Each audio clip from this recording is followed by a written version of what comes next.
The church doors caught the afternoon light and threw it back in blinding sheets of white. 300 guests turned in their seats not toward the altar, where the bride waited in hand-sewn lace, but toward the entrance where Marcus Cole stood with a woman no one had ever seen. She wore a sky-blue dress that cost $12 and held a bouquet of white lilies that had already begun to wilt in the June heat. Her shoes were flat white, unremarkable. Her posture was not. She stood with a stillness that made the air around her feel thin and charged, and in that stillness, the entire room recalibrated. Whispers moved through the pews like wind through dry grass. Somebody near the third row leaned to her husband and mouthed the words. Somebody else took a photograph, instinctively the way people photograph car accidents. Marcus Cole, founder and chief executive officer of Cole Logistics, a man whose name appeared on the sides of 18-wheelers from Milwaukee to Memphis, stood at the threshold of his ex-wife's wedding, beside a woman who 6 hours earlier had been selling $3 flower bundles at the corner of Cermak Road, in the shadow of a rusted overpass on Chicago's South Side. 6 hours earlier, that is where this begins. The penthouse occupied the 40th floor of a glass tower in Lincoln Park, and from the kitchen window you could see the whole city waking up in layers. The lake first steel gray and silent, then the skyline catching gold, then the neighborhood spreading south and west like a stain the light could not quite reach. The apartment was 3,500 square feet for two people, and it felt every inch of it. Marcus had bought it 4 years ago when the company crossed the 100 million mark, and the decorator had picked the furniture, the rugs, the particular shade of white for the walls that the invoice called ivory, and Marcus called white. The place was beautiful and lifeless, a showroom where a home should have been, and Marcus moved through it each morning the way a security guard moves through an empty museum but not belonging. 6:14 in the morning, the coffee maker hissed and sputtered, the cheap kind that brews 1 cup at a time, the kind you find in truck stops on I-80 at 2 in the morning. Marcus owned a $12,000 espresso machine that Margaret Dawson, his housekeeper, had ordered when the kitchen was installed. He had never used it. The truck stop coffee maker sat beside it on the granite counter like a church mouse next to a cathedral, and every morning Marcus filled it with pre-ground beans from a yellow can and waited for the same thin, bitter coffee he had been drinking since he was 19 years old and driving a box truck for a company that no longer existed. Habits are not broken by money. They are only decorated. He sat at the dining table. The surface was marble wide enough for 12, and on any given morning, it held the same 3 objects, his laptop open to the Cole Logistics operations dashboard, a cereal bowl that Lily had used the night before and forgotten to put in the sink, and a wedding invitation the color of old cream still sealed positioned between the laptop and the bowl, like a border dispute neither side was willing to acknowledge. 11 days the invitation had been sitting there. Margaret dusted around it. Lily asked about it once, and Marcus said it was junk mail, which was not technically a lie, if you consider that the woman who sent it had once described their marriage as a dead end. He picked it up. The envelope was heavy, the kind of paper that has a thread count, and on the front his name was written in calligraphy so precise it looked machine-printed, until you noticed the tiny inconsistency in the tail of the S in his last name. He slid his thumb under the flap and tore it open the way he opened everything without ceremony, the way a man who started his career tearing open shipping manifests at 4 in the morning opens things. Inside a card, gold leaf on the edges, the names Zara Bennett and Elliot Crawford in a font that probably cost more than Marcus paid his first employee. And below the printed text in handwriting he had not seen in 5 years, but recognized the way you recognize a scar, Zara had written 7 words, "I want you to come." Not politeness. Because Lily should see that her mother and father can be in the same room without anyone breaking. He read it twice. The second time he read it slower, and the slowness was a mistake because slowness lets meaning settle. And what settled was this: Zara knew exactly where to aim. She had always known. When they were married, she aimed her silences at the places where he was already quiet, and the double silence became unbearable. Now she aimed a sentence at the one thing he could not refuse: Lily. Everything Marcus Cole had done for 5 years, every 16-hour day, every contract negotiated at midnight, every bedtime story told with a voice hoarse from barking orders across a loading dock, had been done with a 7-year-old girl as the compass point. Zara knew that. And she had put it in writing because Zara understood that Marcus did not respond to feelings. He responded to obligations. He set the invitation down and opened his laptop. An email from Tom Bradley, his vice president of operations, and the closest thing Marcus had to a best friend, a man who had ridden shotgun in the cab of Marcus's first truck 20 years ago, and who now ran 400 drivers and 37 warehouses with the same calm he once used to navigate a jackknifed semi on the Dan Ryan Expressway. The email was two sentences. Victor Hale submitted counterbid on Wallace Tech contract. Ben Wallace confirmed attending Crawford wedding today. Opportunity or threat? Your call. Marcus stared at the screen. $30 million. That was the Wallace Tech contract, a 5-year deal to handle logistics for one of Chicago's fastest-growing technology companies, and it was the largest single contract Cole Logistics had ever pursued.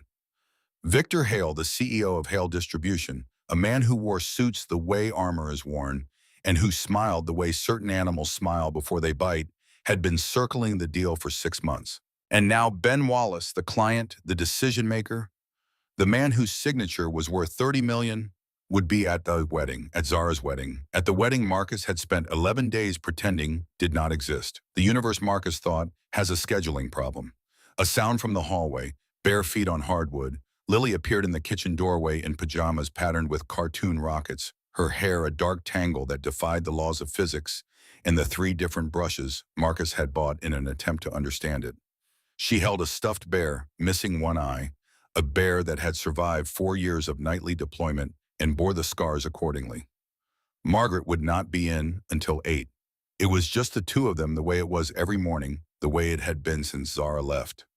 Lily climbed onto a chair and looked at her father with the particular scrutiny that 7-year-old girls reserve for moments when they sense the weather changing inside a room. Her legs dangled above the floor because the chairs were designed for adults and the table was designed for dinner parties, and none of it was designed for a child who ate cereal with her fingers and drew pictures on napkins.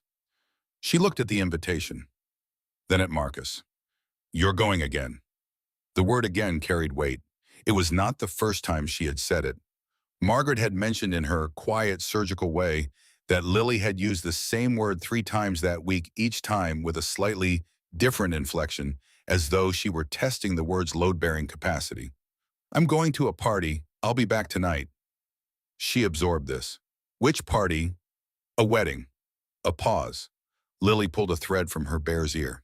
Is Mom there? The kitchen was very quiet. The coffee maker had stopped. Outside, 40 stories below, Chicago was already in motion, already honking, already late. And up here in the tower that Zara never saw and Marcus never filled, a 7-year-old girl had asked the only question that mattered. Yes, Lily nodded. Not the nod of a child who understands.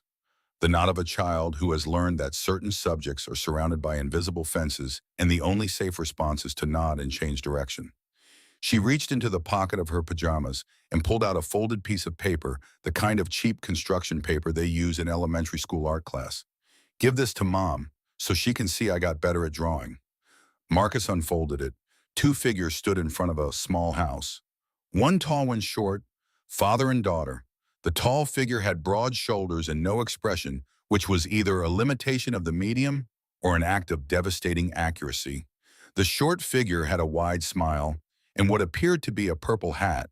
To the right of the 2 figures there was a space, not a person, not an object, just a gap in the crayon landscape where a 3rd figure might have been if the artist had known how to draw someone who was both present and absent, both mother and memory.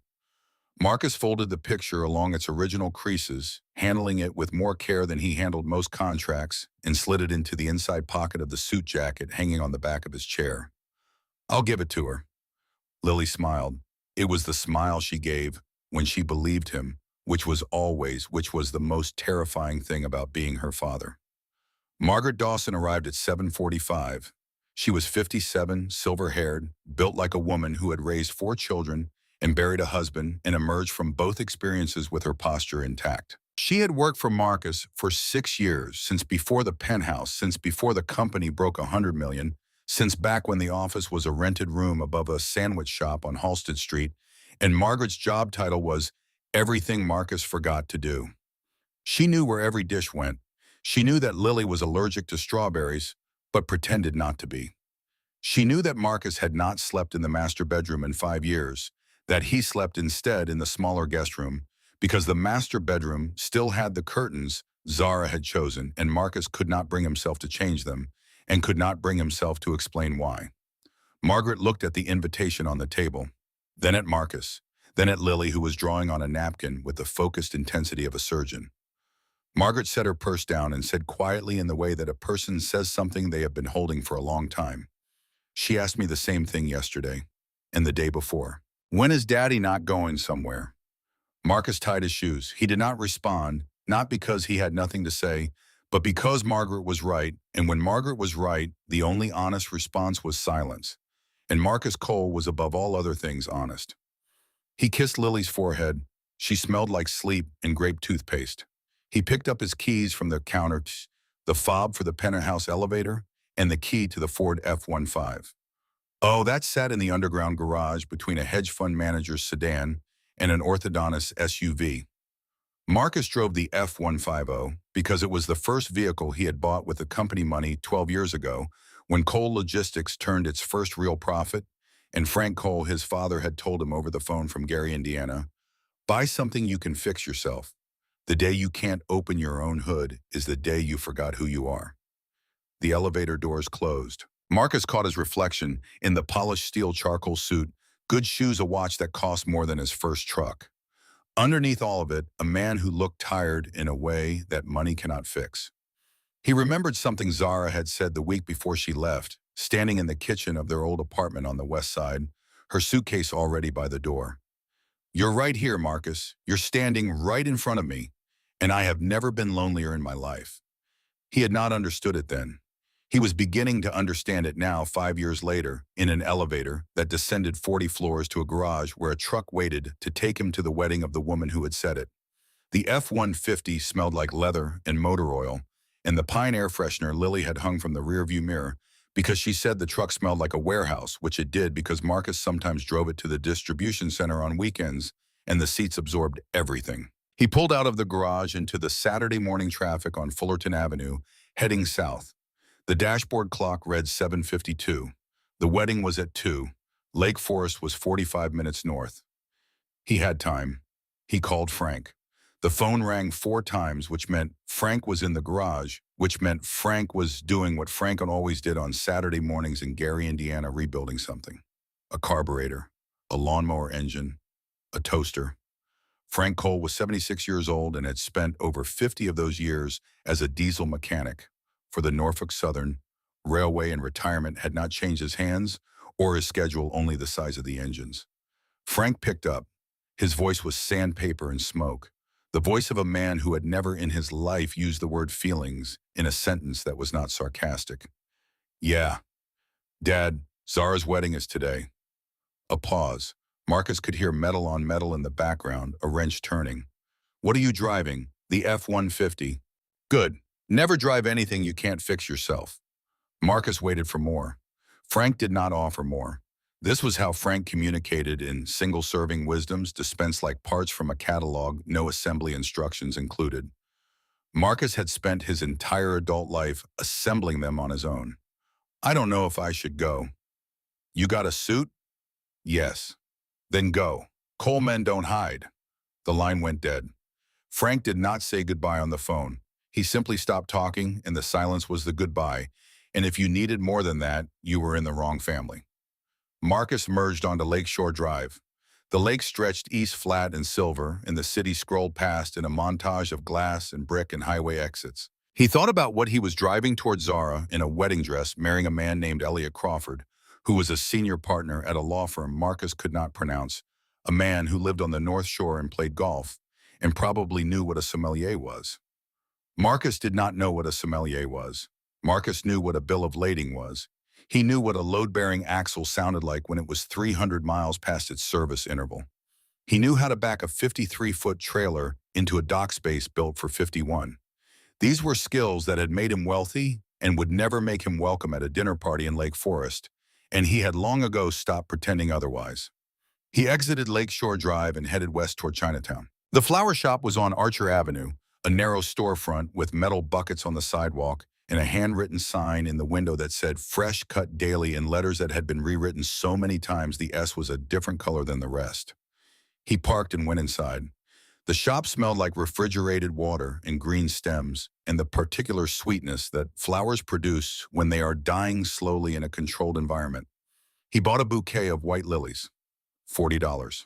He chose lilies because they were the only flower he could identify by name, and he could identify them because Lily was named Lily, and Lily was named Lily because Zara had chosen the name, and Zara had chosen the name because lilies were her mother's favorite, and Marcus had agreed because he agreed to most things Zara wanted, which was in retrospect part of the problem, because agreeing is not the same as connecting.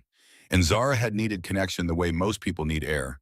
And Marcus had offered agreement the way a vending machine offers what's inside reliably mechanically without ever understanding why you were hungry. He carried the bouquet back to the truck and pulled into traffic on Shermack Road heading east toward the expressway. The light at the intersection turned red. He stopped. That is when he saw her. She stood on the northwest corner of the intersection, slightly apart from the bus stop, in a space that was neither sidewalk nor street, but the particular no man's land that belongs to people the city has decided not to see. She had a white plastic bucket at her feet, and in the bucket were 6 or 7 small bundles of wildflowers, the kind that grow along railroad tracks and in the gaps between highway on-ramps, tied with rubber bands, and a handwritten cardboard sign leaned against the bucket. $3. She was not calling out. She was not holding the sign up. She was not performing the theater of need that the intersection demanded. She was simply standing the way a person stands when standing is the only thing left to do. And she was watching the traffic pass with an expression that was neither hope nor defeat, but something between the two. Something that looked like patience taken to its absolute limit. Her clothes were old but clean. Her hair was pulled back in a knot that was tight and deliberate, the kind of knot that says, I have not given up on the small things. Her shoes were worn past the point of color. She held herself with the straightness of effort, the way a wall stands when its foundation is cracked, but its bricks refuse to scatter. A delivery truck blew through the intersection and caught a puddle. Dirty water arced through the air in a brown sheet and hit her across the chest and legs. She did not flinch.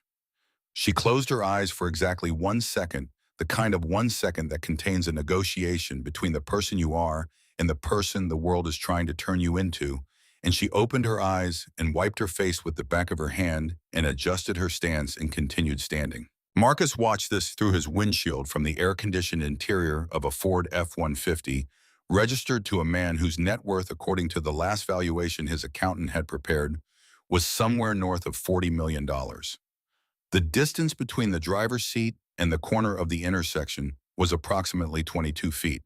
The distance between their lives was incalculable, or it was nothing depending on how you measured. He thought about Shermack Road nearly 30 years ago. He had worked 2 blocks from this intersection at a loading dock that no longer existed, hauling pallets for $7 an hour in heat that made the asphalt soft under his boots. He had stood in the sun the way she was standing now, and no one had stopped, and no one had looked, and no one had rolled down a window to say anything at all, and the memory of that invisibility had never fully left him. Not even after the company crossed 100 million, not even in the penthouse, not even in the suite. The difference between Marcus Cole at 19 and this woman at this intersection was not talent, it was not effort, it was not character, it was luck. 1 phone call, 1 contract, 1 bank loan approved instead of denied, and the distance between a penthouse and a plastic bucket full of wildflowers is exactly the width of a coin toss. The light turned green, the car behind him honked. Marcus did not move. He rolled down his window. The sound of the city poured in hot and immediate, and with it the smell of exhaust and wet pavement and the faint sweetness of the wildflowers in the white bucket. He held the bouquet of lilies out the window. $40 worth of white petals bought for a wedding he did not want to attend, offered to a woman he did not know. I've got extra flowers. Do me a favor and take these off my hands. She looked at the lilies, then at him. Her eyes were dark and level, and they held a quality he had seen before in mirrors late at night in the offices of his company, when everyone else had gone home, the particular clarity that comes from having lost enough that you no longer waste energy on pretense. She did not smile. She did not reach. I don't take charity. That's not charity. Charity is money. These are flowers. A silence. The car behind him honked again. Marcus ignored it the way he ignored most things that tried to rush him, which was completely. She took the bouquet. She held it away from her body at first, the way you hold something you are not yet sure you deserve. And then she adjusted her grip and brought it closer, and the lilies rested against the damp stain on her shirt, white against gray, and she said quietly in a voice that had not spoken to a stranger voluntarily in a long time, "It's been a while since someone looked at me without looking down." The words landed somewhere in Marcus's chest in a region he had walled off years ago, and for a moment the wall was thinner than usual. He thought about driving away. The light was green. He was going to be late. There were 300 people in Lake Forest who expected to see him, and $30 million that depended on him being charming, and an ex-wife who had written 7 words on an invitation that he had carried in his chest like shrapnel for 11 days. He could drive away. Every rational calculation said drive away. He did not do the rational thing. He did the Marcus thing, which was the same as the Frank thing, which was the thing that men in his family had done for generations. When confronted with a moment that felt like a hinge, he stayed. "I'm headed to a wedding, my ex-wife's wedding as a matter of fact, going alone. You want to come?" She stared at him. Not with surprise exactly, with the expression of a person who has been standing at an intersection long enough to believe that nothing unusual will ever happen again, and then something does, and the belief system takes a moment to update. "You're inviting a stranger to your ex-wife's wedding. Looks that way. Why?" He thought about it. The honest answer was complicated. The simple answer was this: because the last time I was sure about anything, my wife was still home. So I stopped being sure. And right now, I'm not sure about this either, but not being sure feels more alive than anything I've done in a while. She did not move for 3 seconds. Then she bent and picked up the white plastic bucket and set it behind a telephone pole where it would not be stolen. And she walked around the front of the truck, and she opened the passenger door, and she got in. The cab of the F-150 was not what she expected. She looked at the dashboard, at the pine air freshener, at the cracked leather of the seats, and something in her expression shifted a recalibration. Whatever she had imagined about the man who stopped at a red light and offered Lily's a pickup truck with a child's air freshener was not it. "I'm Diana, Marcus, and if things get strange tonight, that's because they already are." Strange is my area of expertise lately. The corner of her mouth moved not quite a smile, more the memory of what smiling used to feel like, and Marcus recognized it because he wore the same expression most days. He pulled into traffic. The silence between them was not uncomfortable. It was the silence of two people who have run out of small talk, not because they have nothing to say, but because they have too much, and the words would cost more than either of them is ready to spend. He drove south on Canal Street and pulled into the parking lot of a Goodwill thrift store on Halsted. Diana's expression hardened. The wall went up, visible as a physical thing, a straightening of the shoulders, a setting of the jaw. "I told you, I don't take charity. This isn't charity. This is risk management. I need you looking presentable enough that no one asks me uncomfortable questions. Think of it as a consulting fee paid in fabric." "What's the hourly rate?" Marcus nearly laughed. It came up from somewhere deep and unexpected, like water from a well you assumed was dry. Diana was negotiating. The reflex of a person who once had power, who once sat across tables and discussed terms and expectations, who did not simply accept what was offered, but shaped it. It was a small thing, the question about the hourly rate, but it was also a crack in the surface. And through the crack, Marcus could see something that the intersection and the bucket and the $3 flowers had hidden. She had not always been this. She had been something else. Something with a desk and a title and a voice that people wrote down. Inside the Goodwill, Diana moved through the racks with efficiency, not browsing, selecting. She pulled a sky blue dress from between a yellow blazer and a floral muumuu, held it up to the fluorescent light, checked the seams, checked the hem, and draped it over her arm in under 90 seconds. White flats from the shoe section, size 7, no scuffs. Total $17. She went into the fitting room. Marcus waited by a rack of men's coats that smelled like mothballs and other people's Christmases. When she came out, the change was not the dress. The dress was simple, clean line, the kind of dress that does not call attention to itself and therefore calls attention to everything else. The change was in her bearing. Her shoulders, which had been braced in the mode of resistance, were now set in the mode of presence. Her chin was higher, not defiant, certain, as though the dress had not transformed her, but reminded her the way a uniform reminds a soldier, the way a stethoscope reminds a doctor, the way the shape of the thing you used to be sometimes survives in your body longer than it survives in your circumstances. Marcus saw it and understood something he had not understood. At the intersection, this woman had not always been poor. She had been something, and then she had lost it, and the distance between what she was and what she had been was not measured in dollars but in some other unit, something closer to time or dignity, or the particular weight of walking through a world that has reclassified you without your consent. They got back in the truck. Diana held the lilies in her lap, and the flowers lay across the blue dress like a bride's bouquet at the wrong wedding, and Marcus merged onto the expressway, heading north toward Lake Forest. She asked him what he did. He said he ran a trucking company. Not CEO, not 120 million. Ran a trucking company the same way a man who owns a restaurant might say he cooks. Diana did not know yet what Marcus was worth, and Marcus did not offer the information, and the omission was not modesty. It was a test, though he would not have called it that. He wanted to see if the truck and the goodwill and the man were enough without the penthouse and the zeros. You have kids. A daughter, 7. 7 is the age that remembers everything. Marcus's hands tightened on the wheel. The sentence was precise in the way that only someone who understands children at a structural level can be precise. 7 is the age that remembers everything. Lily would remember this year. She would remember that her father went to her mother's wedding. She would remember whether he came back lighter or heavier. She would remember. The radio played softly an oldies station. A song came on, something from the 70s, and Diana named it before the chorus. She knew the artist, the album, the year. Marcus glanced at her. She caught the glance. Previous life. She did not elaborate. Marcus did not press. This was one of his strengths and one of his failures. He never pushed. He let people keep their silences the way a good neighbor lets you keep your yard, and sometimes this was respect, and sometimes this was cowardice, and most times it was both. They crossed into Lake Forest 20 minutes later. The landscape changed like a channel being switched. Southside brick chain link potholes, signs for payday loans, and check cashing. Lake Forest stone walls, iron gates, driveways longer than city blocks. Lawns so green they looked digital.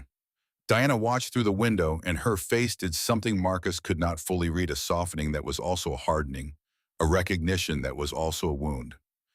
I used to live in a neighborhood like this, in Boston. Marcus heard the past tense. Used to, the two most expensive words in the English language, because they contain everything that was and everything that isn't. He thought about what it meant. She had lived behind a gate like these, and now she stood at intersections, and somewhere between the two lives was a story that she had not told him and he had not asked for.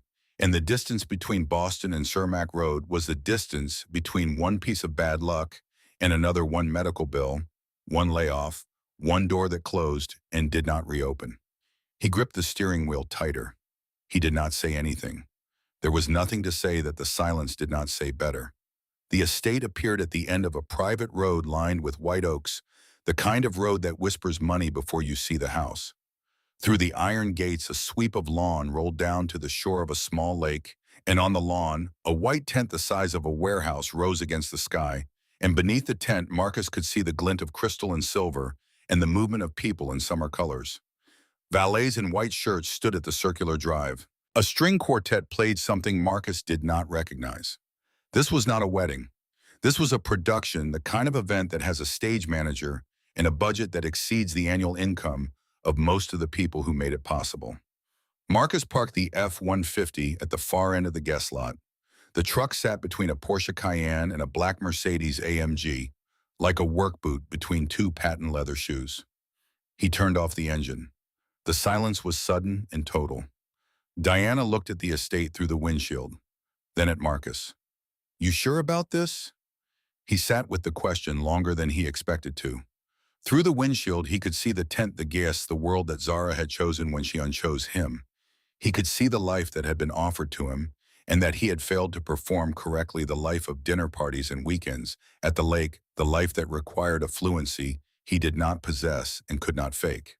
No, but the last time I was sure about anything, my ex-wife was still coming home at night. Diana absorbed this the way she seemed to absorb everything without visible reaction, the information filing itself somewhere behind those level dark eyes. She simply nodded once, a nod that contained recognition rather than understanding, the nod of a person who knows what it is to build a sentence around the word was. They opened their doors. The heat hit them simultaneously, the wet Chicago heat of late June that makes cotton stick and the air itself feel like something you have to push through. Marcus straightened his suit jacket. Diana adjusted the lilies in her arms, the white petals browning at the edges, and she squared her shoulders in that way she had that way, that turned a $12 dress into something that cost nothing and was worth everything. They walked toward the gate. A CEO whose net worth filled 9 figures, and a woman whose net worth had been reduced to a white plastic bucket and a cardboard sign. Side by side, their shoes crunching on the gravel drive, the lilies held between them like something fragile and important, which they were. Behind them, the F-150 sat in the lot, baking in the sun, the pine air freshener turning slowly in the heat from the dashboard. Ahead of them, 300 people waited in a world made of money and manners, and the particular fiction that the people inside the gates and the people outside the gates are different species, rather than the same species with different luck. Marcus did not know what would happen next. He had a $30 million contract to save an ex-wife, to face a daughter's drawing in his breast pocket, and a woman beside him whose name he had learned 45 minutes ago. The rational part of his brain, the part that had built an empire on logistics and the ruthless elimination of waste, was screaming that this was the most inefficient decision he had ever made. The other part, the part that had survived Zara and survived loneliness and survived the particular grief of raising a child who draws a blank space where her mother should be, that part was quiet and certain in a way it had not been in years. They reached the gate. A valet looked at Marcus, then at Diana, then at the F-150, and performed the rapid social calculus that service workers in wealthy neighborhoods learn to perform by instinct. He must have decided something, because he opened the gate wider and gestured them through without asking for an invitation. Beyond the gate, the lawn stretched, green and immaculate, toward the tent, and under the tent, the crystal caught the light and shattered it into pieces, and somewhere in that glittering, perfumed, impeccably catered world, Zara Bennett was about to become Zara Crawford, and Marcus Cole was about to walk into the room with a woman who had no business being there, and every right to be. The afternoon was just beginning. Nobody in that tent knew who Diana Voss was. Before the night was over, every single one of them would. The tent swallowed them the way money swallows everything, quietly and completely. White linen draped from a ceiling rigged with crystal chandeliers that had been trucked in from a rental company in Milwaukee and hung from aluminum trusses disguised as wooden beams. And beneath the chandeliers, 300 guests moved in the particular choreography of the upper class. Small circles, low laughter, champagne held at sternum, height, eye contact, distributed like currency, generous to equal spare to strangers. The string quartet had switched to something modern, dressed in classical clothing, the kind of music that signals taste without demanding attention. And through the open side of the tent, the lake reflected the afternoon sky in a sheet of hammered silver. Marcus entered the way he entered loading docks and boardrooms, shoulders first, chin-level eyes cataloging exits and obstacles. This was a reflex from nearly 30 years of walking into spaces where things could go wrong, where a misloaded pallet could kill a man, or a misread contract could bankrupt a company, and it served him now the way it always did. It made him alert when alertness was the only advantage he had. He knew faces here. Not many, but enough. Elliot Crawford's legal partners. A banker from Northern Trust who had extended Cole Logistics a line of credit in the early years.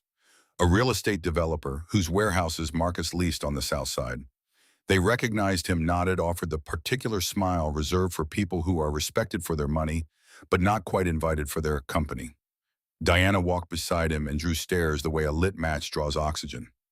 Not because of beauty, though she was striking in the spare way that a bridge is striking, all structure and purpose and no decoration.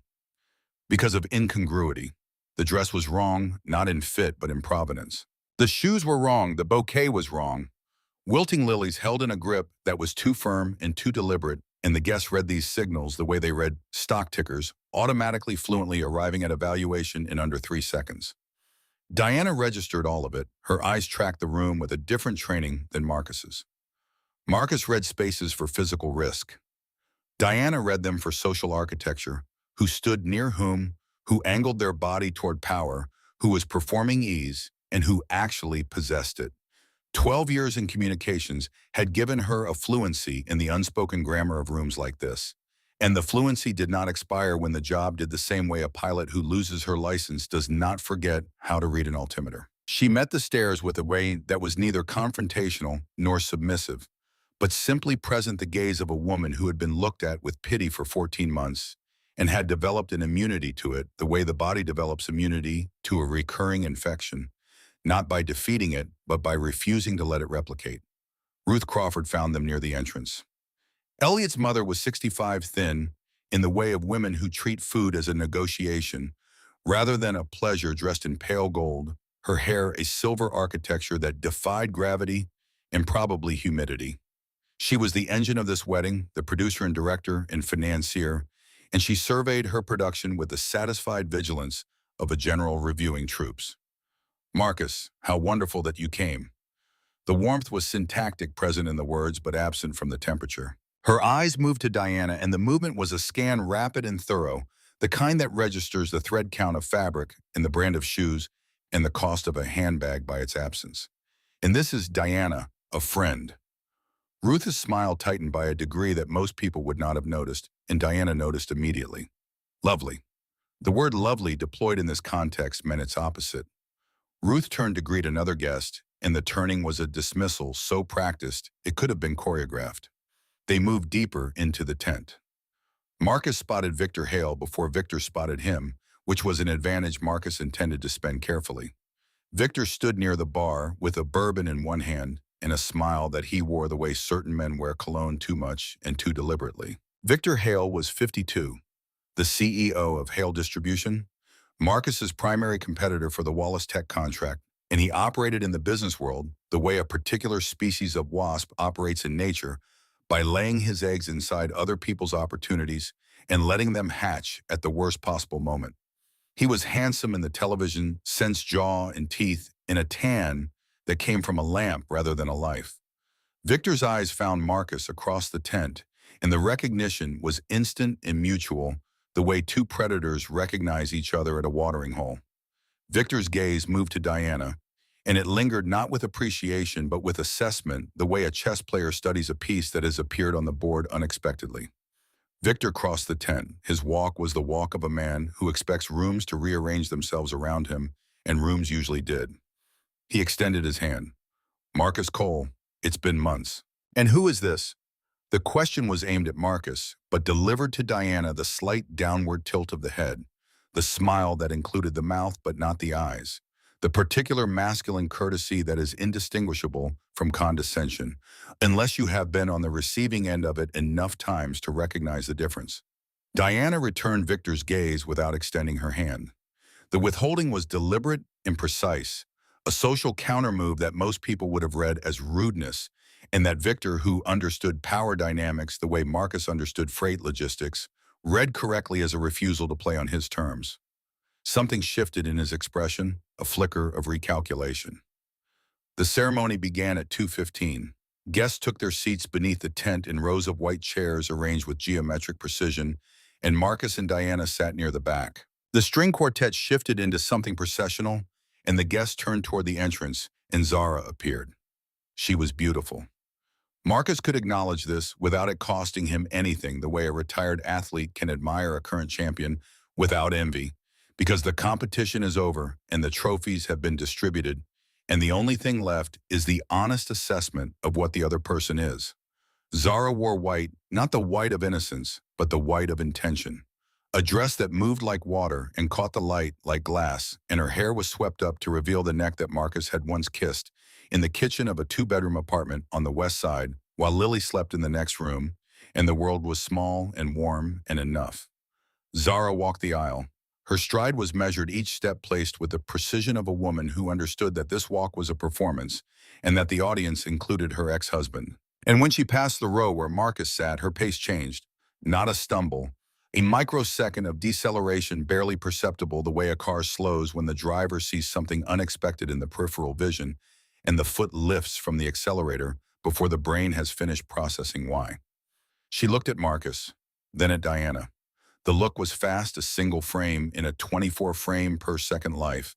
But Marcus caught it and Diana caught it, and what it contained was not jealousy. It was recalibration. Zara had expected Mayorkas to arrive alone carrying his solitude like a suitcase. And instead he sat beside a woman whose stillness had a density that Zara could feel from 10 feet away. And the calculation she was performing in that microsecond was not who is she, but what has changed. The ceremony was flawless. Vows rings the kiss, the applause, the flower petals thrown by a child from Elliot's side who threw them with the aggressive enthusiasm of a 7-year-old who has been told to be gentle and has chosen not to be. Marcus sat through all of it with his hands on his knees, and at the moment of the vows, when Elliot said the words, "I will," and Zara said the words, "I will," Marcus felt his right hand tighten on the armrest of the white chair, and the tightening was involuntary, a spasm from a wound he thought had scarred over, and he was about to pull his hand back to his lap when he felt Diana's fingers on his forearm. Light, brief, 1 second. She did not look at him. She simply placed her hand on the fabric of his sleeve the way you place a hand on a wall to confirm it is solid, and then she withdrew, and the contact was so understated and so precisely timed that Marcus understood she had seen and responded not with words or sympathy, but with the only thing that mattered, presence. The tent transformed for the reception. Tables appeared draped in white, topped with centerpieces of roses and peonies and candles and glass hurricanes. A band replaced the quartet. Waiters circulated with trays of champagne and hors d'oeuvres that Marcus could not identify and did not attempt to.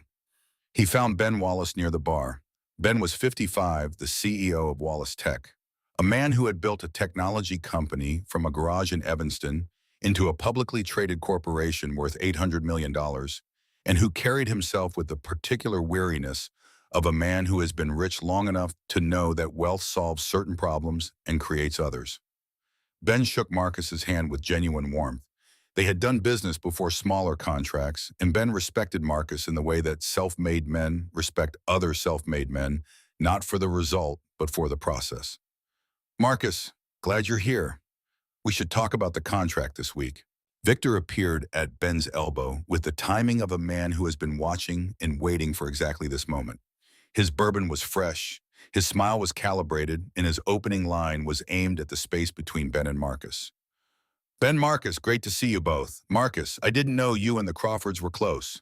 The implication was buried but readable. Marcus is here as the ex-husband, not as a peer. Victor let it settle, then pivoted to something about golf, something that excluded Marcus by subject and included Ben by design.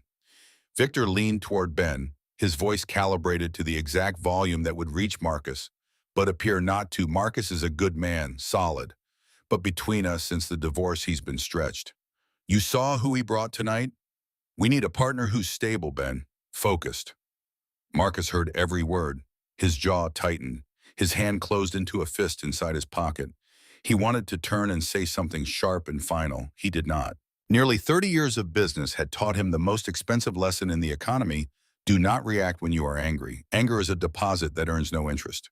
He stepped away to the edge of the tent where the lawn sloped down to the lake, and he stood there with his back to the crowd and his face to the water, and he breathed in the particular way that a man breathes when the internal pressure exceeds the structural capacity, slowly, deliberately, simply moving air in and out until the system stabilizes. Diana found him there. She had spent the cocktail hour at the periphery, watching. A woman had approached her, asked how she knew Marcus, and Diana had told the truth: "We met today." The woman had laughed, assuming a joke, and when she realized it was not a joke, the laugh had died the way laughter dies in the presence of something it cannot classify quickly and without a funeral. Diana stood next to Marcus at the edge of the tent and looked at the lake. "Elliot Crawford came and introduced himself to me while you were at the bar. He said, thank you for coming. He said Lily is a wonderful kid and you've done a great job raising her." Marcus blinked. Of all the weapons the evening had deployed against him, this was the one he had not anticipated: kindness from the man who had replaced him. Elliot Crawford had crossed a crowded room to say something generous to a stranger his bride's ex-husband had brought, and the generosity was not performance, but sincerity.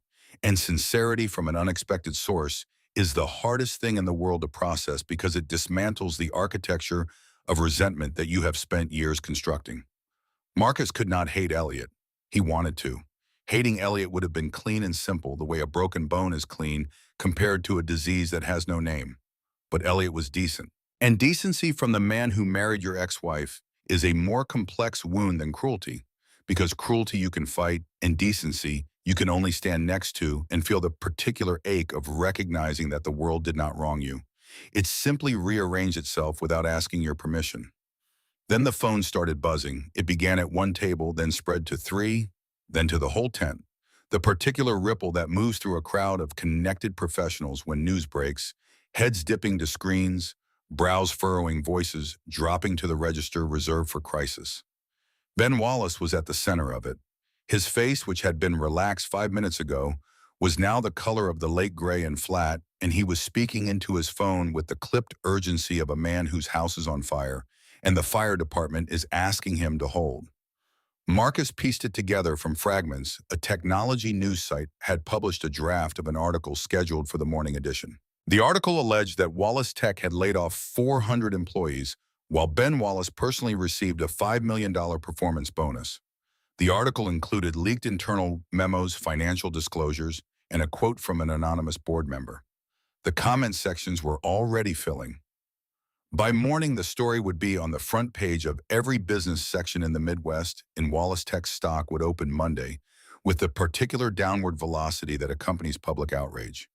Ben Wallace stood near the edge of the tent with his phone in one hand and a champagne glass he had forgotten he was holding in the other, and around him his evening was collapsing in real time. His personal assistant, a young man whose competence was inversely proportional to his experience, was typing on a laptop balanced on a cocktail table, drafting a response statement, and even from across the tent, Marcus could see the problem the assistant was writing defensively, with passive voice and deflection, and the particular corporate jargon that the public has learned to read as guilt.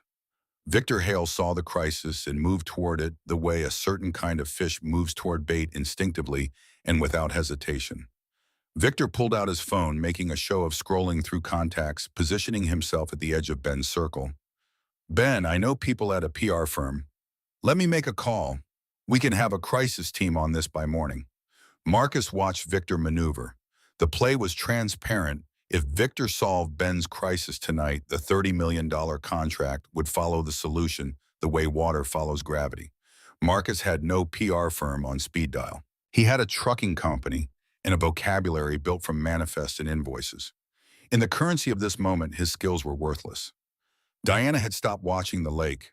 She was watching Ben Wallace.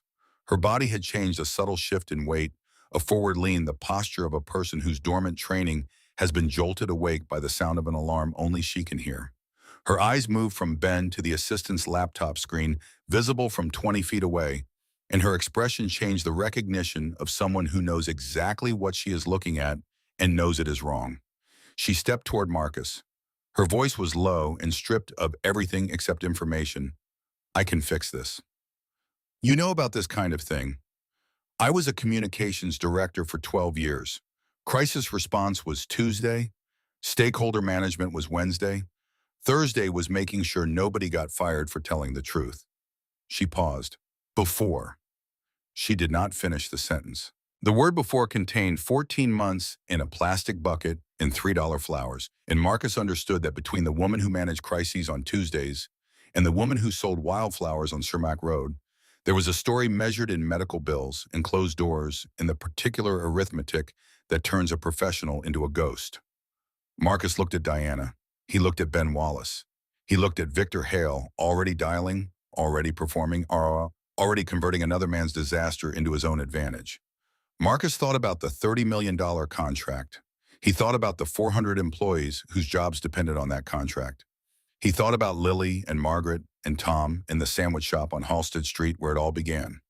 And he thought about a woman standing at a red light with water dripping from her shirt and her chin held high.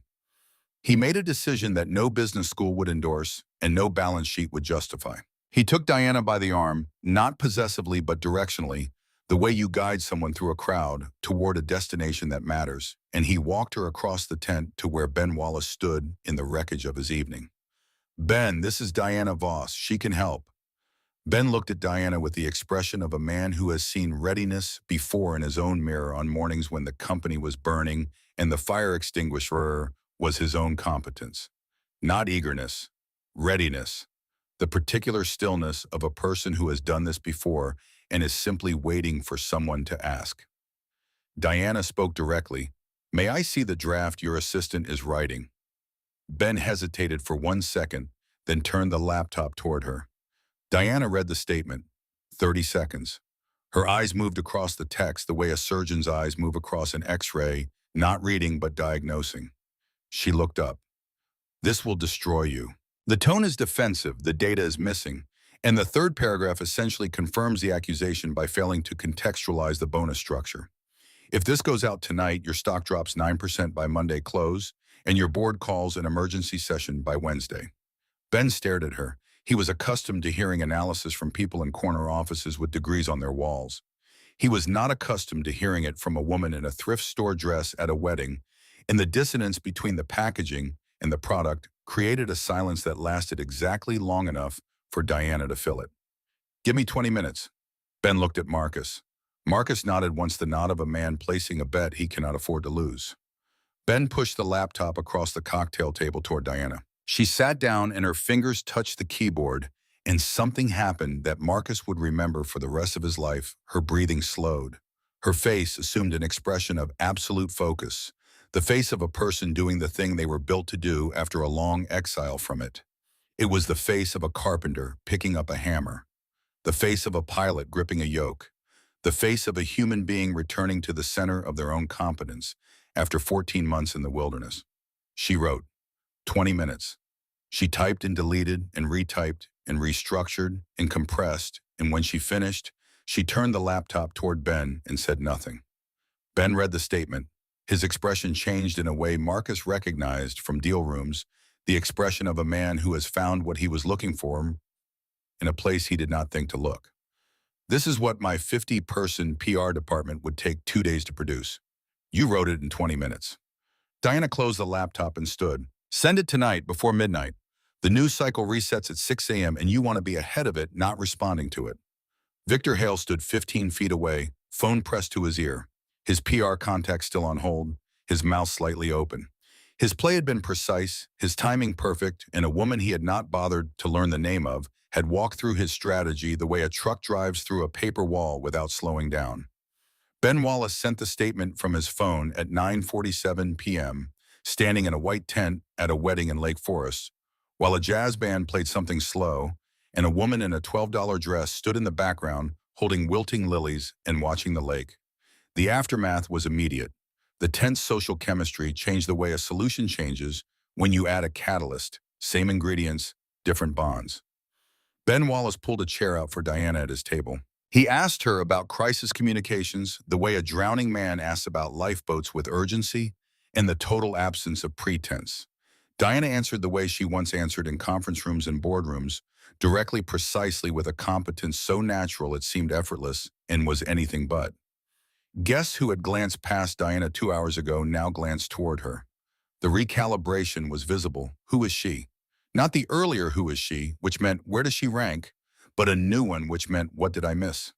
Ruth Crawford brought Diana a glass of water, unprompted, and the bringing was a capitulation so subtle that only the participants understood it.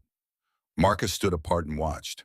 Diana's competence was not his to claim, and he did not claim it, and the not claiming was important because it was the difference between a man who brings a woman to be useful and a man who brings a woman because he recognized something and got out of the way.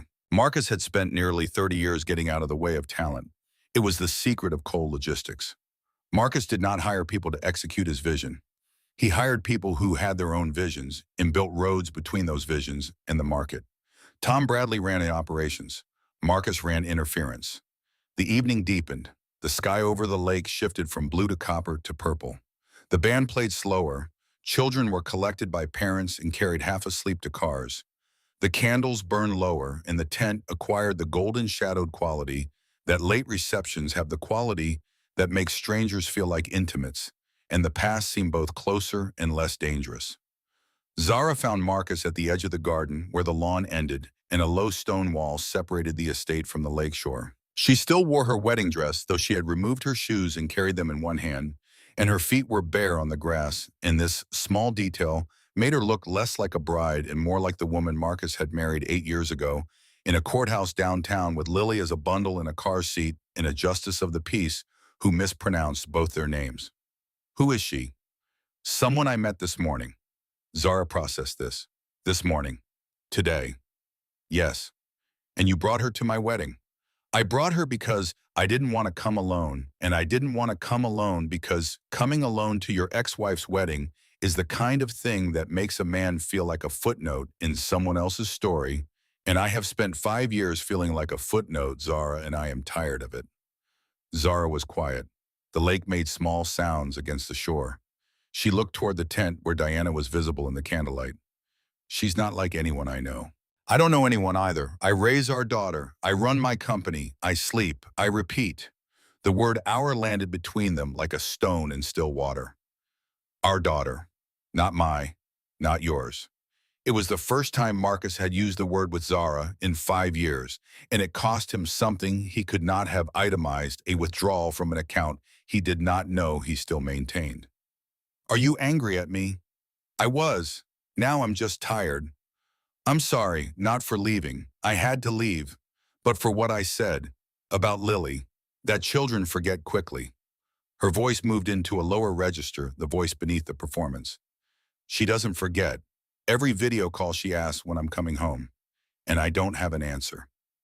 Marcus reached into the inside pocket of his suit jacket. He removed the piece of construction paper, unfolded it, and held it out. Two figures in front of a small house. A tall one, a short one, a blank space where a third figure should have been. The crayon was beginning to smear where his body heat had softened the wax. Lily wanted you to see this. She said she got better at drawing. Zara took the drawing. She looked at it for a long time. Her hand, the hand with the new ring, trembled. Not dramatically, the kind of tremor that happens when the body processes something the mind has been refusing to accept. She looked at the two figures. She looked at the space. I'll call her tonight. Don't promise that unless you mean it. She remembers promises the way she remembers everything else, and a broken promise from her mother is the kind of thing that doesn't heal with a Band-Aid in a cartoon. It heals with years, or it doesn't heal at all. Zara pressed the drawing against her chest, against the white dress, and she nodded. And the nod was not agreement, but something deeper. An admission, a reckoning with the arithmetic of what she had given up and what she could never get back, and what small, imperfect thing she might still salvage if she made the call and kept making it. She walked back toward the tent barefoot, carrying the drawing. Marcus watched her go and felt something release in his chest. Not forgiveness and not closure, but a loosening. The way a bolt loosens when you apply the right wrench, and for the first time in 5 years, the bolt was not frozen and the threads were not stripped, and the thing that had been stuck was beginning slowly to move. Inside the tent, a woman Marcus did not recognize approached Diana near the dessert table with bright, careless enthusiasm. Diana Voss, you were at Boston Community Education. I went to that gala you organized in 2019. My CEO said it was the best nonprofit pitch he'd ever heard. Heads turned. The woman continued with the innocent brutality of someone who has not read the room. But I heard the organization lost funding. What happened? Where are you now? The tent seemed to contract. Conversations nearest Diana lowered in volume, and in the lowered volume the question hung like smoke. Where are you now? Diana stood with her hands at her sides. The lilies were on the table behind her petals. Brown stems soft. She looked at the woman, then briefly at Marcus 30 feet away, and the look was fast, a single frame, but it contained a question and an answer. The question being, will this destroy me? And the answer being no, because I have been destroyed already, and what is left is the thing that cannot be destroyed. I'm right here. 3 words. No explanation, no elaboration, no apology. The sentence was a door that she opened and walked through and closed behind her, and anyone who wanted more would have to knock. Ruth Crawford looked at the dress, the shoes, the untouched champagne. Victor Hale saw an opening and took it, his voice pitched to Carrie, fascinating, a former nonprofit director. And now she's... He let the sentence trail unfinished, the implication filling the space like gas filling a room. And the implication was crueler than any completed sentence, because it invited the listener to supply their own ending. Marcus crossed the tent. He did not hurry. He walked with purpose and weight. And when he reached Victor, he stopped at the exact distance, at which a conversation becomes a reckoning. Diana Voss wrote a crisis communication statement in 20 minutes tonight that Ben Wallace's entire PR department couldn't produce in 2 days. She managed a $12 million communications operation for over a decade. She speaks to rooms of 500 people and makes every person in them listen. So if you've got something to finish, Victor, finish it. But make sure it's worth what it's going to cost you. The tent was quiet in the way that a room becomes quiet when something real is happening among all the performance. Victor held Marcus's gaze for 3 seconds. Then he smiled the smile of a man who has been outmaneuvered and is already planning his next move. And he raised his bourbon in a toast that was not a concession, but a tactical retreat, and he turned away. Ben Wallace stood up. His voice carried the way the voices of men who have spent decades in boardrooms carry with the natural amplification of authority. Marcus is right. Miss Voss did something extraordinary tonight. I don't know her story. I don't need to. What I know is what I saw, and what I saw was someone who is the best at what they do doing it when it mattered most. That is the only qualification I have ever cared about. Marcus watched Diana from across the tent. He had come to this wedding to save a contract and to face his ex-wife. He had done neither of those things intentionally. What he had done was stop at a red light and offer flowers to a woman he did not know, and the woman had turned out to be the thing he had not known he was missing. Not a partner, not a savior, not a solution to his loneliness, but a mirror. She reflected back the part of him that Zara had never seen, and Victor could not comprehend, and Frank had taught him to build but never taught him to value the part that stops when stopping is irrational, the part that sees people when the world is designed to make them invisible. Outside, the night had settled over Lake Forest, and the lake was black and still. Marcus thought about Lily asleep by now in the penthouse, Margaret reading in the next room.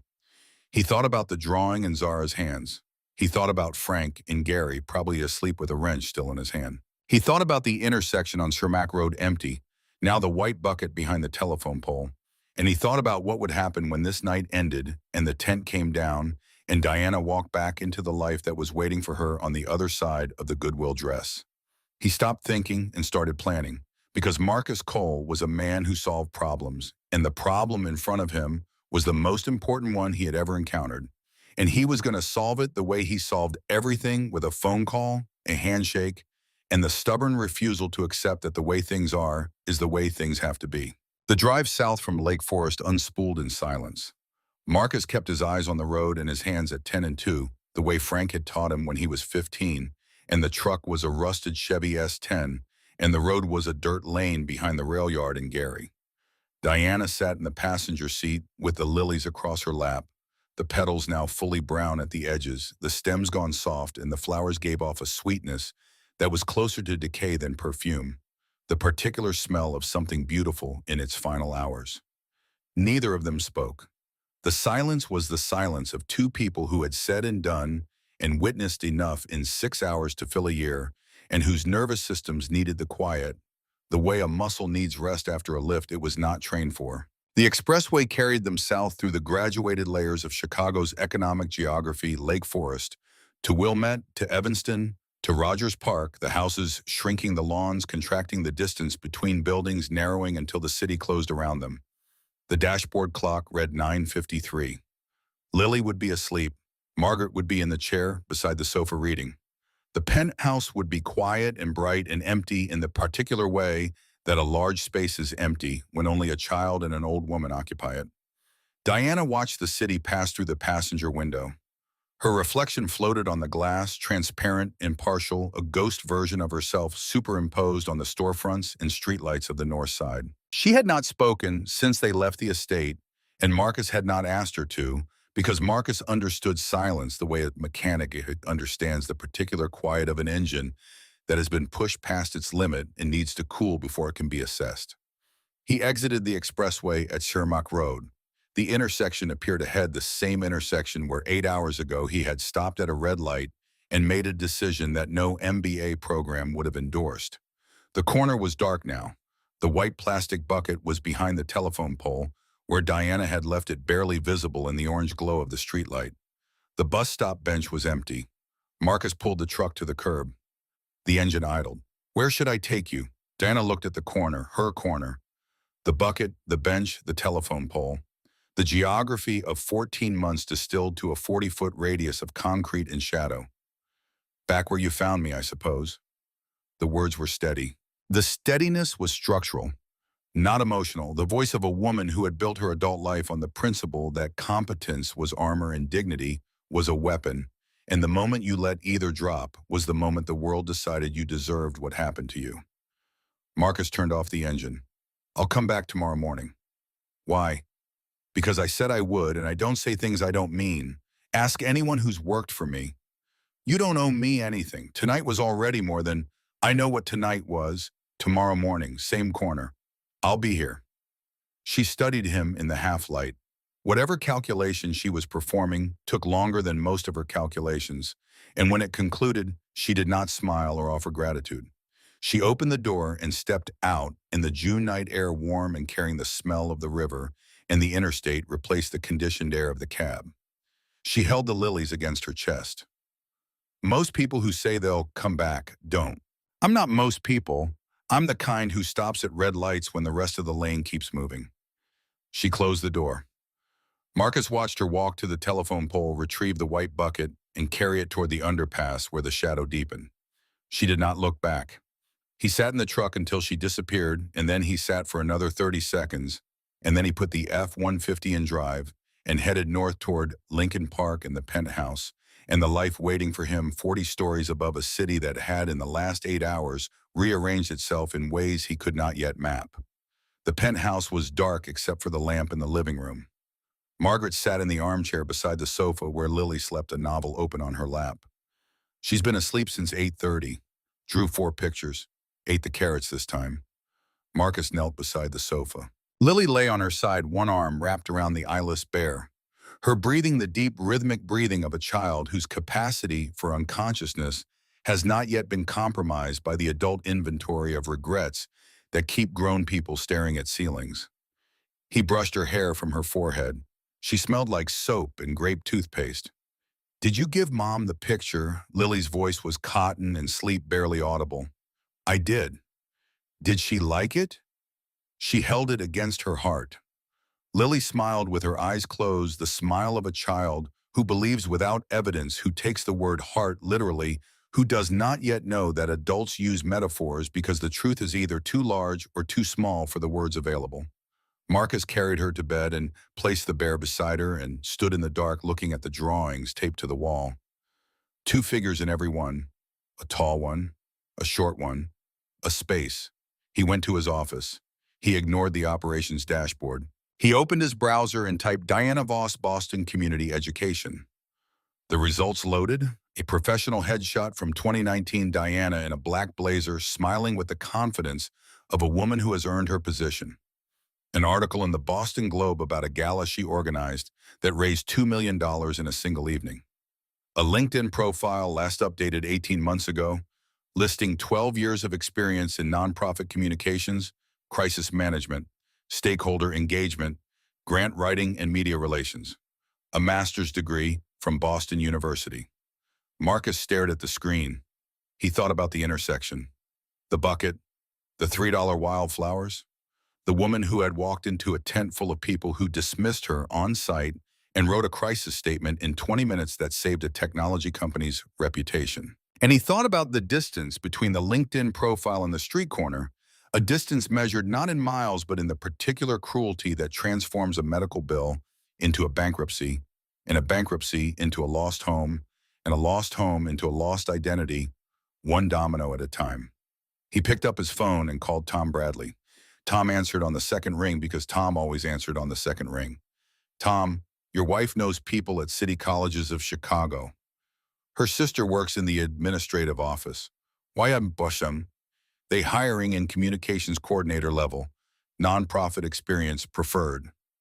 Tom was quiet for 2 seconds. This about tonight, the woman. Just ask Tom, I'll explain later.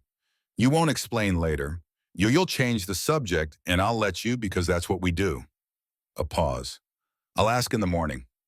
Marcus set the phone down and looked at the photograph of Diana in her black blazer. Something moved in his chest in the region he had walled off 5 years ago. When Zara carried her suitcase through the door and the apartment got quieter by one person and louder by a lifetime of silence. The wall was still there. But tonight, for the first time, it had a crack, and through the crack came something he did not have a name for and was not ready to examine. So he closed the laptop and went to bed in the guest room and lay in the dark and listened to the building settle and the city hum and the particular frequency of a life that was for the first time in 5 years moving in a direction he had not planned. Sunday morning, 7:12 a.m. Marcus made pancakes. This was the ritual, Sunday pancakes, the one domestic skill he had mastered through repetition and the instructional patience of a YouTube channel run by a retired firefighter from Tulsa who narrated recipes the way a man narrates a controlled burn calmly and with respect for the process. Lily sat at the counter in her rocket pajamas watching the batter. "Where are we going today? I need to make a stop first. Can I come?" He looked at her. There was no reason to say no and several reasons to say yes, the first being that Lily was the compass and the compass needed to point at whatever came next. Yes. He drove the F-150 south with Lily in the backseat, her bear in her lap, her window cracked 2 inches because she liked the way the wind sounded. He exited at Kermack. The intersection appeared. He pulled to the curb at the same spot where he had parked 18 hours ago, and the repetition of the geography gave the moment a weight it would not otherwise have had, the weight of return, the weight of a promise kept. Diana was there. She had changed back into her old clothes and she stood beside the white bucket with 7 bundles of wildflowers and the cardboard sign. But something was different. The difference was in her eyes. Yesterday they had held a particular flatness of endurance. This morning there was a flicker behind the flatness, a disturbance in the still water, the look of a person who has been reminded that change is possible and is not yet sure whether the reminder is a gift or a cruelty. Marcus got out. Lily stayed in the truck, pressing her face against the window. "I told you I'd come back. A lot of people tell me things. I know, but I run a company with 400 people who depend on me to do what I say I'll do. If I didn't keep my word, they'd be out of work and I'd be out of business." He held out a folded piece of paper. On it, he had written his phone numbers and, below it, a name, Janet Powell, City Colleges of Chicago Communications Coordinator position. Tom's wife's sister had responded to the text at 6:45 a.m. "It's not full-time, it's coordinator level, but Janet Powell is looking for someone with nonprofit communications experience, and you have 12 years of it." Diana looked at the paper. She did not take it. Marcus reached into his jacket pocket and produced an envelope. 3 months deposit on a studio apartment near the college. Before you say anything, this is a loan. I'm a businessman. I invest in people I believe will pay me back. There's a repayment schedule inside. Interest rate is 0 because I'm generous, but not stupid. Diana stared at the envelope. Her jaw worked. Her voice was quiet and hard. "I've told you, I know what you don't take, but let me tell you what I don't do. I don't give money away. I don't rescue people. This isn't me saving you, Diana. This is me recognizing a return on investment. You wrote a statement last night that's going to save Ben Wallace's stock price and probably his board seat. You've already earned this. I'm just making sure the math is visible." The air between them was charged and still the way air is before a weather event, and the event coming was not rain, but decision, and the decision belonged to Diana and to no one else. She did not take the paper. She did not take the envelope. "I need to think." Marcus nodded. He had expected this. He would have been worried if she had accepted immediately because immediate acceptance would have meant the wall was weaker than it appeared, and Marcus did not want the wall to be weak. He wanted it to have a door. "My number is on the paper. Call when you're ready, or don't. No pressure." He turned back toward the truck. Behind him in the back seat, Lily had rolled down her window fully and was leaning out with her arm extended, waving at Diana with the uncomplicated enthusiasm of a 7-year-old who does not know that the woman on the corner is homeless, does not know any of the categories that adults use to sort people into boxes. Lily only knew that the woman was standing in the sun and holding flowers and deserved a wave. Diana waved back. The gesture was small lift of the hand, the minimum viable wave. But the minimum was enough because it was real, and Lily grinned, and the grin traveled from the truck to the corner and back again, like a signal bouncing off a satellite, simple and fast and covering a distance that should have been impossible. 3 weeks passed. Marcus returned to the rhythm of his life spreadsheets, staff meetings, loading docks, Lily's bedtime drawings, the guest room with the parking garage view.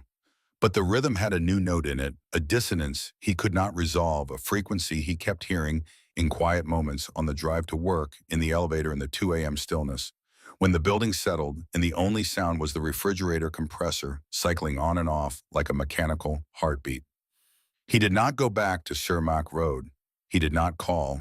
He had made an offer. The offer was standing. The next move belonged to Diana. Tom Bradley asked once on a Tuesday afternoon while they reviewed the Wallace Tech contract that had arrived by courier with Ben Wallace's signature. On every page, $30 million committed over 5 years, the largest single deal in the history of coal logistics. Tom looked at the contract and then at Marcus. "She call yet?" Marcus shook his head. Tom nodded. Neither said anything else because the conversational style of men who have been friends for 2 decades does not require transitions or follow-up questions. The information was exchanged. The subject was closed. The phone rang on a Wednesday night at 11:14 p.m., 3 weeks and 4 days after the wedding. Marcus was at his desk reviewing driver schedules for the Wallace Tech rollout, the kind of operational detail that a CEO should have delegated years ago, but that Marcus continued to do himself because the schedules were the skeleton of the company and he trusted his own hands with bones. The number was unfamiliar, a 312 area code. "Marcus, it's Diana. I'm calling from the Harold Washington Library." Her voice was different, not warmer exactly, less fortified. The wall was still there, he could hear it in the precision of her consonants, but it had a doorway now, and she was standing in the doorway, and the act of standing in a doorway is the bravest thing a person can do because it means you have chosen to be vulnerable to what is on the other side without yet knowing what that is. 3 weeks. I needed them. I know. I went to city colleges. Twice I stood outside the gates and I couldn't go in. The third time I went in. Marcus waited. I met Janet Powell. She gave me a trial week. I start Monday. Good. I'm accepting the loan. I'll sign whatever paperwork you need, and I will pay you back. I know you will. A pause. Through the phone, Marcus could hear the ambient sounds of a public library at closing time, the hum of fluorescent lights, the distant beep of a security gate, the echo of footsteps on marble in a building that was built to hold knowledge, and had become for a woman who had lost everything except her ability to learn the closest thing to a home. Why did you help me, Marcus, the truth? He leaned back in his chair. Through the office window, the Chicago skyline burned against the dark. Because you helped me first. You don't know it, but you did. I went to that wedding carrying 5 years of feeling like I lost. Like Zara won, and I lost, and the scoreboard was permanent. And then I watched you walk into a room full of people who decided you were nothing. Before you opened your mouth, and you opened your mouth, and you were everything, and I realized the scoreboard was a lie. There is no scoreboard. There's just people who stop and people who drive past, and I stopped. And stopping was the first thing I've done in 5 years that felt like me. The line was quiet for a long time. Monday, I start Monday. The call ended. Marcus set the phone down and looked at the skyline and smiled. Not the business smile, the one he deployed in meetings. A real smile. The kind that starts in the chest and arrives at the mouth without permission. The kind that a 7-year-old girl would recognize. Diana moved into the studio apartment on a Saturday. Marcus and Tom helped. The apartment was 400 square feet on the 3rd floor of a walk-up near the college, and it had a window that looked out on a parking lot and a radiator that clicked in the night and a kitchen the size of a closet. Tom carried boxes. Marcus installed a shelf and fixed the bathroom faucet lying on his back on the linoleum with a wrench and a flashlight, while Diana stood in the doorway. Where did you learn that? My father. He taught me to fix everything. Everything? Everything except how to tell people what they mean to you. That part I'm still figuring out. Tom from the other room. He's been figuring it out for 20 years. Don't hold your breath. The apartment was furnished by 5 p.m. A bed from a second-hand store. A desk. A lamp. A chair. A coffee maker, the cheap kind, the truck stop kind, because Marcus had brought it from the penthouse and set it on the counter without explanation, and Diana had understood the gesture without needing it translated. She stood in the center of the apartment, 400 square feet, A window, a bed, a desk, a door that locked from the inside. After 14 months, a door that locked from the inside was not a small thing. It was a door and it locked, and the locking meant that the space belonged to her and to no one else. Marcus left at 6. He did not linger. The leaving was important. It said, "This is your space. The space between helping and hovering is the space in which dignity lives." And Marcus had enough experience with people who lost things to know that the fastest way to give something back is to not hold on to it. Monday morning, Diana put on the one professional outfit she had assembled from Goodwill over the previous 3 weeks: black pants, white blouse, gray blazer.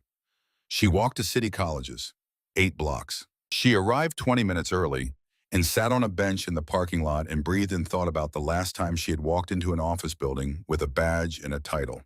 18 months ago, a lifetime. Janet Powell was a woman in her 50s with short gray hair and reading glasses on a chain and the no-nonsense demeanor of a person who has worked in public education long enough to know that budgets are always tight and talent is always scarce. Janet handed Diana a badge. Diana Voss, Communications Coordinator. She looked at the name and the title and the small photograph, and the badge was a piece of plastic and a clip, and it was also the first official proof in 14 months that Diana Voss existed in a system as something other than a case number or a bed assignment.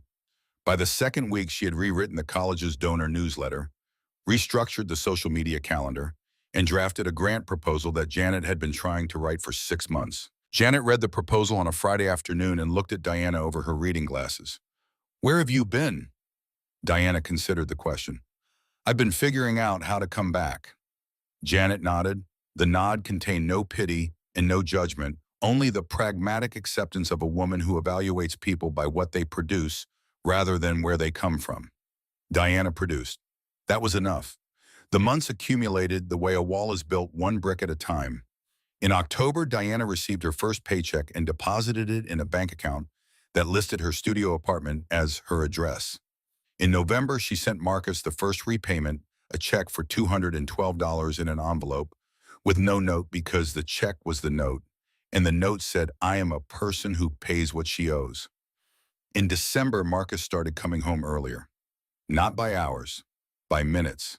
15 one day, 20 the next. Margaret noticed and said nothing because she had learned that Marcus changed direction, the way freight trains change direction slowly and with a turning radius that required patience.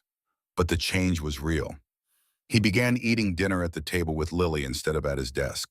He began reading bedtime stories, halting and poorly voiced, and nothing like the recordings on the tablet, and better than all of them because they were his voice, and his voice was the thing Lily had been falling asleep without.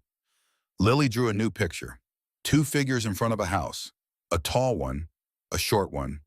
The space was still there, but smaller, as though the composition had shifted and the figures had moved toward the center. In January, Zara called. Not a video call, a phone call. She called on a Friday evening, as she had been doing weekly since the wedding, and Lily took the phone into her room and talked for 37 minutes. And when she came out, her eyes were bright, and her smile was the complicated smile of a child learning that love is not a binary condition, that a mother can be absent and present at the same time. In February, Marcus invited Diana to the penthouse for dinner. Lily and Margaret were there. The meal was simple: roasted chicken, mashed potatoes, green beans. Lily set the table with geometric precision. Diana arrived in clothes bought with her own money. Lily studied Diana across the table. "Do you know how to tell stories?" "That's the thing I'm best at." After dinner, Lily led Diana to her room and listened to a story about a girl who lived on a mountain and talked to birds, and the story was improvised and imperfect and exactly right. Marcus stood outside the bedroom door and listened, and his eyes were wet, and the wetness was the first evidence in 5 years that the internal infrastructure of his emotional life had not been permanently decommissioned, but merely shut down for maintenance, and the maintenance was ending, and the systems were coming back online. In March, Marcus drove Diana and Lily to Gary, Indiana. The drive was 90 minutes south on I-65, past the refineries and the steel mills, and the flat, scarred landscape of the Calumet region, a landscape that looked like the backstage of America. Frank Cole's house was a 2-bedroom bungalow on a street named after a tree that no longer grew there, and the garage was larger than the house, and the garage was where Frank lived in every meaningful sense. Frank stood in the driveway. 76 years old, hands like geography lined and stained in the pattern of 5 decades holding wrenches and torque multipliers. He looked at Lily and his face softened. Lily ran to him and hugged his legs, and Frank placed one hand on her head with the careful gentleness of a man accustomed to handling things that are heavy and does not trust himself with things that are light. Frank looked at Diana. The look was long and measuring the way he evaluated engines by sound and vibration and structural integrity that cannot be faked. Diana returned the look without flinching because she had been evaluated by harder judges, and the cost of passing had made her strong in the way Frank recognized, because it was the same way he was strong. Frank spoke to Marcus. "You look different. I feel different. This the woman? This is Diana." Frank looked at her again, then at Marcus, then at Lily, who was examining a carburetor on the workbench with forensic interest. Frank's jaw moved, assembling a sentence from components that did not come naturally to him. "You're like me, but better, because you know when to stop." Marcus stood in his father's garage in the smell of oil and metal and the dust of a lifetime's labor, and heard the sentence he had waited 48 years to hear. Frank had not said, "I'm proud of you." He never would. But he had said something larger: "You are better than me." And from a man who believed he was the standard against which all men should be measured, better than me was not a comparison. It was a benediction. In April, Diana paid off the loan in full. She delivered the final check in an envelope that contained 6 words in careful handwriting: "Thank you for investing in the right person." In May, Ben Wallace's office called Diana directly. The crisis statement she had written at the wedding had been used unedited as the foundation for Wallace Tech's entire communications response. The stock recovered, the board stabilized. Wallace Tech's VP of Communications wanted to hire Diana as a freelance crisis consultant 2 days a week at a rate that would triple her city college's salary. Zara kept calling Lily every Friday. June, 6 months since the wedding. A Tuesday evening warmed the particular warmth of early Chicago summer. Marcus picked up Diana from City Colleges after her last meeting. Lily was in the backseat drawing. They drove to a neighborhood ice cream shop on the north side, a place with a hand-painted sign and a screen door and a counter staffed by a teenager who did not know or care that the man ordering vanilla was worth $40 million and the woman ordering strawberry had been homeless 7 months ago. They sat at a metal table outside. The evening was gold and slow. Lily ate her ice cream with complete absorption, and the ice cream dripped onto her fingers, and she licked them and did not care. Marcus's hand moved across the table and covered Diana's. She did not pull away. The contact was light and deliberate, not a grab, but a question asked through skin. Lily noticed. She looked at their hands and smiled the small, knowing smile of a child who has been paying attention all along and has been waiting for the adults to catch up. "I still don't understand why you stormed that day." "Because the light was red." "A lot of people stop at red lights. You're the only one who rolled down the window." He thought about it. The honest answer had taken 6 months to assemble. "Because you were standing the way I stood nearly 30 years ago, on that same road, in that same heat. And back then, nobody stopped for me. I survived anyway." "But surviving isn't the same as being seen. And I wanted to be the person who sees." Diana's eyes held his. In them was something that 14 months of street corners and shelter cots had not managed to extinguish, something that glowed rather than burned, steady rather than fierce. "You know what scared me most? Not being homeless, not the cold, not the hunger. What scared me most was hoping, because hope means you can lose again." She turned her hand under his palm to palm. "But it turns out that hoping doesn't kill you. Being afraid to hope is what kills you." Lily held up her drawing. 3 figures in front of a house. A tall one, a shorter one, a medium one in a blue dress holding what appeared to be either flowers or a very enthusiastic cat. The space was gone. Diana took the drawing and held it the way she had held the lilies at the wedding, firmly and gently, with the care of a person who knows that some things cannot be replaced. She would hang it in her office the next morning. Marcus drove home. Lily slept in the back seat, her bear in one arm, her ice cream-stained hand open on the seat beside her. The radio was off. The city scrolled past in the amber wash of streetlights. He turned onto Cermak Road. The intersection appeared. The light was red. He stopped. The northwest corner was empty. No bucket, no sign, no figure standing with wildflowers. The corner was just a corner, being unremarkable and unoccupied. On the passenger seat where Diana had sat that morning, 6 months ago, there was a bouquet of fresh white lilies. She had placed them there before getting out of the truck without a word, letting the gesture carry what words would only dilute. The light turned green. Marcus looked at the empty corner. He looked at the lilies. He looked in the rear-view mirror at Lily asleep, her mouth open, her future unwritten. He drove forward. There are two kinds of men in the world. The kind who see a green light and go because green means go, and going is what the world rewards. And the kind who stop even when they don't have to, who roll down the window, who look at what the world has decided not to see and see it anyway. Marcus Cole was the second kind. He always had been. And it was the reason he had everything he had. The truck moved through the city at night carrying a sleeping child and white flowers and a man who had finally learned the thing his father never taught him and his ex-wife never saw. And a woman at an intersection showed him without knowing she was showing him anything at all. That strength is not the ability to keep going. Strength is knowing when to stop. The road ahead was dark and open, and his.